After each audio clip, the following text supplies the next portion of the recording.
Bine v-am găsit, dragii mei, la horoscopul aferent lunii decembrie. Iată că a venit și ultima lună din an. Așadar, vă invit să-mi rămâneți aproape în cele ce urmează pentru a afla cum vă vor influența evenimentele astrale ale lunii parcursul.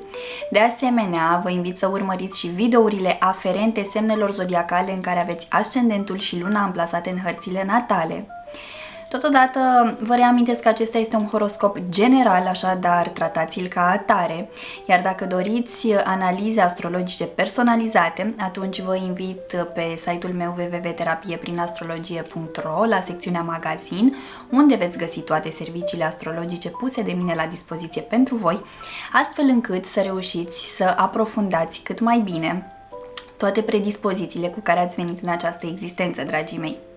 Înainte de a începe, vreau să vă urez tuturor sărbători frumoase, liniștite, binecuvântate și un an nou presărat cu împliniri, pace, armonie, bucurii și, nu în ultimul rând, cu foarte, foarte multă iubire. Haideți să începem!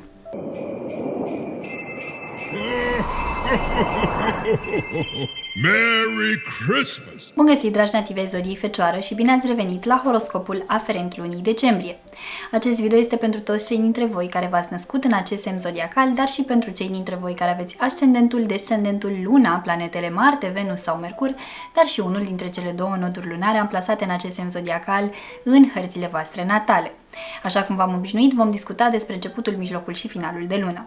Pentru voi, începutul de lună vă oferă oportunitatea de a vă concentra pe un eveniment major din relația voastră de cuplu.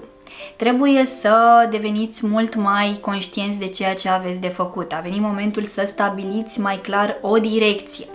Este momentul în care să vă așezați, acolo unde este cazul, bineînțeles. Pentru cei dintre voi care vă aflați într-o relație de lungă durată, poate că a venit momentul să vă gândiți la a trece la următorul nivel. Fie că oficializați relația, fie că vă mutați împreună, fie că vă gândiți la ideea de copil, fie că, nu știu, schimbați poate locuința sau doriți să vă căsătoriți. Indiferent despre ce este vorba, este un moment benefic în care să așezați lucrurile, să puneți la punct un plan mult mai clar, astfel încât să vă așezați și să vă găsiți stabilitatea de care aveți nevoie.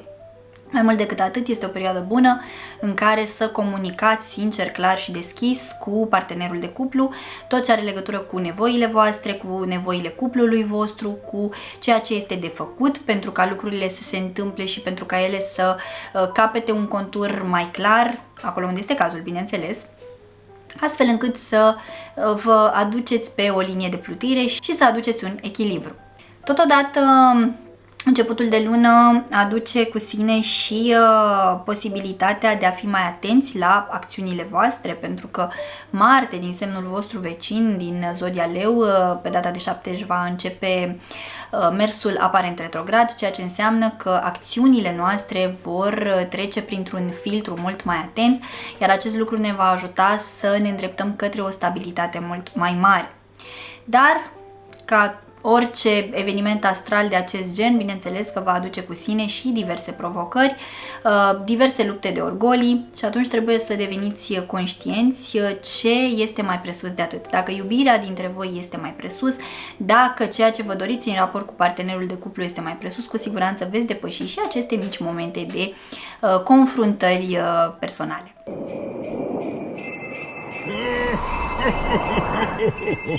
Merry Christmas! Mijlocul lunii este ceva mai intens, mai exact în intervalul 21-22 decembrie luna vă va tranzita semnul zodiacal, așadar în prag de Crăciun veți avea o stare emoțională ceva mai intensă, mai neplăcută în raport cu persoana dragă, fie poate este vorba de distanță, fie este vorba de niște chestiuni care vă îngrijorează, care vă pun așa într-o zonă, să zicem, de nesiguranță, iar acest lucru să vă dea o stare de, să zic așa, de ușoară anxietate, de panică. Dar dacă vă găsiți resursele, timpul și, bineînțeles, bunăvoința de a comunica, lucrurile se pot întâmpla se pot rezolva într-un mod miraculos. Îl avem pe Mercur în Săgetător. Săgetătorul vorbește despre corectitudine, vorbește despre umanitate, empatie, despre justiție, despre ideea de a clarifica lucrurile, de a le duce la nivelul următor, de a evolua. Așadar, din punct de vedere al gândirii și al comunicării, suntem susținuți cu toții. Iar cum Mercur este guvernatorul vostru, pe data de 15 acesta își va relua și mersul direct după o perioadă de retrogradare de 3 săptămâni, ceea ce înseamnă că aveți posibilitatea de a deveni și mai clari în gândurile voastre, astfel încât să puteți comunica limpede, onest, sincer cu partenerul de cuplu. De asemenea, este benefic să vă înțelegeți mai bine și emoțiile și trăirile pe care le aveți, astfel încât să le puteți exterioriza într-un mod matur, într-un mod înțelept, astfel încât să vă puteți alinia cu persoana de lângă voi. Lăsați deoparte orgoliile, lăsați deoparte senzația aceasta de poate chiar de superioritate sau de victimizare, pentru că Fecioara are, din păcate, această tendință de a se victimiza, lucru care duce către situații inconfortabile, atât pentru voi cât și pentru cei din jurul vostru. Așadar, mai sincer, mai corect și mai simplu ar fi să fiți onești și transparenți și să comunicați empatic cu cei de lângă voi acele lucruri care vă nemulțumesc.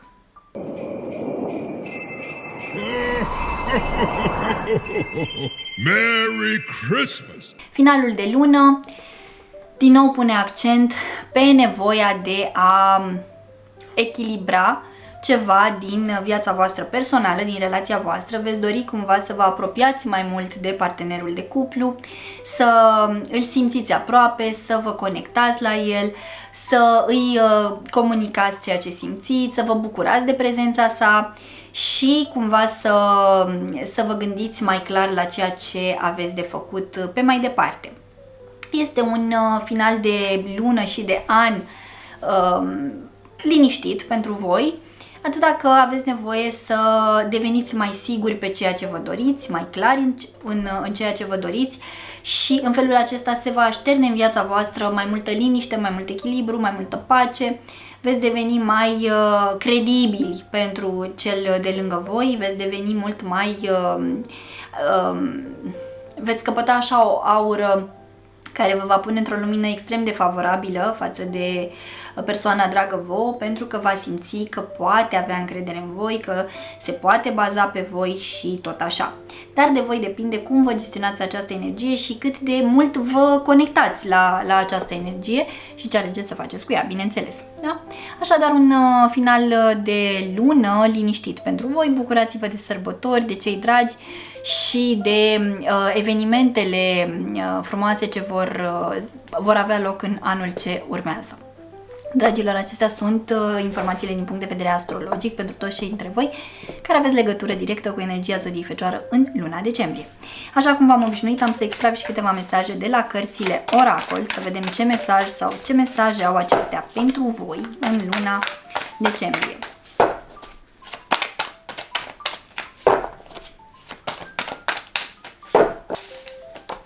Au vrut să iasă două mesaje, dragilor. Primul vorbește despre oglindă.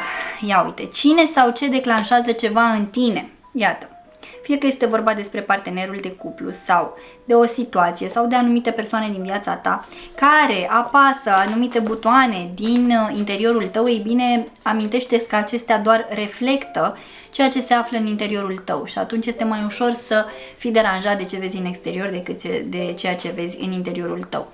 Deci o oportunitate de a evolua, o oportunitate de a înțelege mai bine ce se întâmplă acolo în planul ascuns al minții tale și al sufletului tău, astfel încât să poți evolua și să poți remedia acele chestiuni care nu sunt tocmai benefice. Iar cel de-al doilea card te invită să sari. Aruncă-te, universul te va prinde. Se pare că tu ai de făcut, să zic așa, un salt important în viața ta, să iei o decizie importantă, să te arunci în gol, fără atâta precauție, pentru că Fecioara vorbește despre extrem de multă precauție, despre atenție la detalii, despre pierderea în detalii și felul acesta despre pierderea unor oportunități extrem de favorabile viitorului tău. Așadar, universul te susține să fii mai spontan și mai curajos în ceea ce ai de făcut făcut astfel încât să-ți iei odată pentru totdeauna acele decizii de care ai nevoie în viața ta pentru a evolua. Bun, dragii mei, acestea sunt și informațiile cărților Oracol. În speranța că mi-ați rămas aproape până la finalul acestui video, vă mulțumesc și vă invit să apreciați și să distribuiți acest video tuturor celor cărora credeți că le va fi de folos.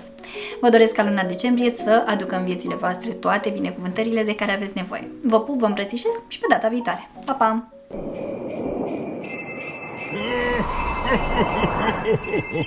Merry Christmas!